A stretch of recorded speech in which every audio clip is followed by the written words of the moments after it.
Assalamualaikum warahmatullahi wabarakatuh. Waalaikumsalam warahmatullahi wabarakatuh. Selamat pagi. Selamat pagi. Ya, selamat pagi. Tumben Mbak Intan, ada apa? Oh iya, jadi begini Bu, saya di sini ingin mewawancari Ibu selaku kepala sekolah SDN Banget untuk menjawab beberapa pertanyaan dari saya terkait tugas saya itu adalah dilema etika demonstrasi kontekstual modul 3.1. Boleh nggih? Oh boleh, silakan. Selagi bisa bantu saya. Ibu Fitri, saya ingin bertanya, selama ini Ibu Fitri selaku kepala sekolah dapat mengidentifikasi kasus-kasus yang merupakan dilema etika atau rujukan moral. Bagaimana itu, Bu? Kalau mengidentifikasi dilema etika atau rujukan moral ya Mbak ya. Kalau saya itu dan itu kalau yang sulit diputuskan itu menurut saya dilema etika karena kaitannya dengan benar. Kadang itu kita sisi lain ini juga benar, ini juga benar. Jadi itu kalau saya mengidentifikasi, kalau sudah susah dalam memutuskan itu dilema etika itu. Tapi kalau rujukan moral kan sudah kelihatan ya, jadi mana yang benar, mana yang salah. Saya bisa mengerti. Jadi itu dari rujukan moral atau dilema etika tergantung dengan benar atau benar salah. Iya. Baik, pertanyaan yang kedua, selama ini bagaimana Ibu menjalankan pengambilan keputusan di sekolah Ibu, terutama untuk kasus-kasus di mana ada dua kepentingan yang sama-sama benar atau sama-sama mengandung nilai kebajikan, dilema etika. Jadi ini masuk dilema etika ya. Gitu. Gini ya Mbak ya, sebagai seorang pengambil kebijakan ya di sini ya. Perlu diketahui Mbak, dalam mengambil keputusan seorang pemimpin itu ada dua. Ada di mana itu keputusan harus diputuskan bersama-sama atau musyawarah. Ini selama ini kalau masalah itu kalau itu butuh musyawarah, itu saya biasanya memang kita selalu mengadakan rapat dalam hal apapun itu. Memutuskan apapun, saya selalu musyawarah dengan dewan guru atau rapat dewan guru. Dalam artian kalau sudah rapat dewan guru itu memutuskan, ikut andil dalam pengambilan keputusan, beliau juga akan konsekuen atau karena juga ikut memutuskan dia seperti itu. Tetapi tidak menutup kemungkinan Mbak ini ada keputusan itu harus diputuskan kepala sekolah secara ujian sendiri. Itu pasti ada selama kita jabat jadi kepala sekolah, pasti ada lah. Kalau sudah seperti itu, maka saya dalam mengambil keputusan benar-benar ya tadi ya, misalnya ini ada ini kasus di sekolah saya, sering izin karena dia single parent harus merawat ibunya di rumah. Ibunya kebetulan sakit, anaknya masih kecil, sering izin, kadang kontrolkan orang tua, kadang ngantar anaknya atau jemput anaknya waktu lomba atau apa seperti itu. Sisi lain kalau masalah kontrolkan orang tua ya berbagi pada orang tua seperti itu ya. Di rumah memang kebetulan sendiri juga, tidak ada orang lain. Kalau saya melarang kok juga nggak masuk gitu loh. Iya kasihan gitu. Tapi sisi lain juga tugasnya dia ngajar. Kasihan guru-guru yang lain kalau harus jangan terus kan seperti itu. Nah kalau sudah semacam ini biasanya kalau ibunya izin, saya selagi itu tidak mengganggu jamnya, kemudian frekuensinya juga tidak begitu sering, saya tetap izinkan karena memang di rumah nggak ada.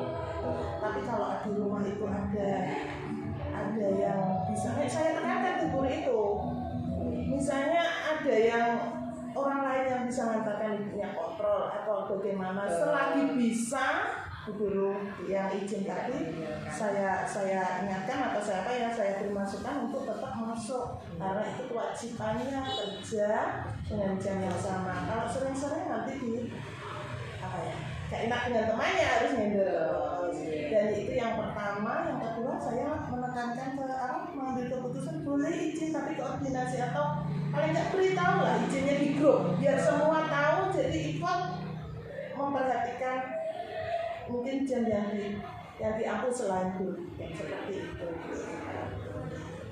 Baik sekali, ternyata saya terinspirasi dengan langkah-langkahnya Bu Fitri selama ini menjadi kepala sekolah, sangat bijak dalam mengambil keputusan di mana tidak ada yang dirugikan dan mengambil keputusan secara sendiri dengan memikirkan dari berbagai kepentingan. Nah, selanjutnya itu prosedur apa saja yang selama ini Ibu alami dalam mengambil keputusan pada kasus dilema etika tersebut, Bu?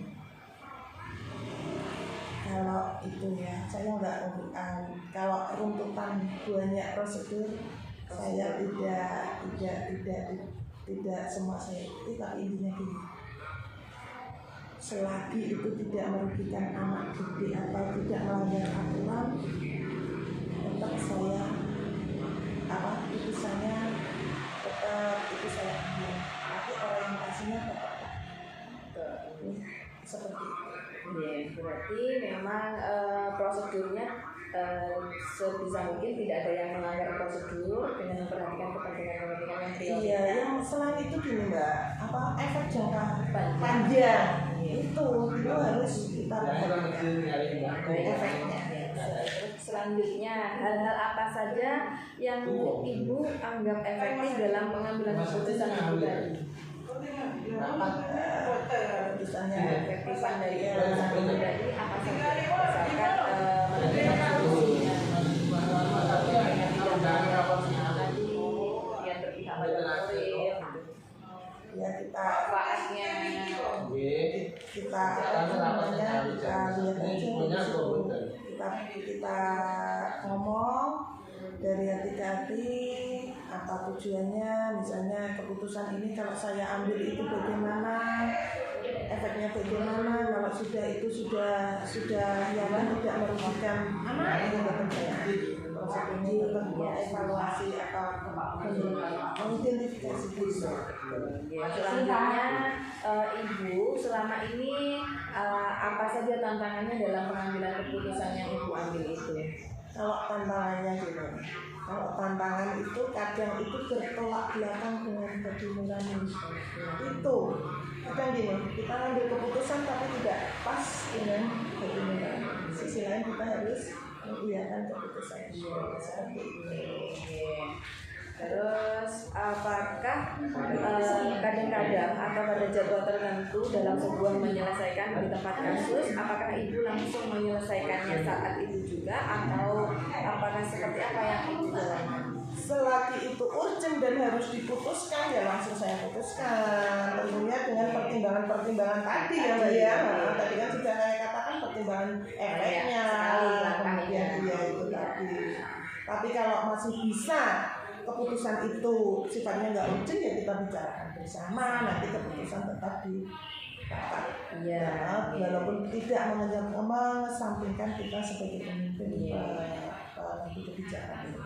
Baik, selanjutnya adalah jadi selama Ibu mengambil keputusan itu adakah atau peran-peran penting apa atau siapa yang bisa membantu Ibu dalam pengambilan keputusan itu?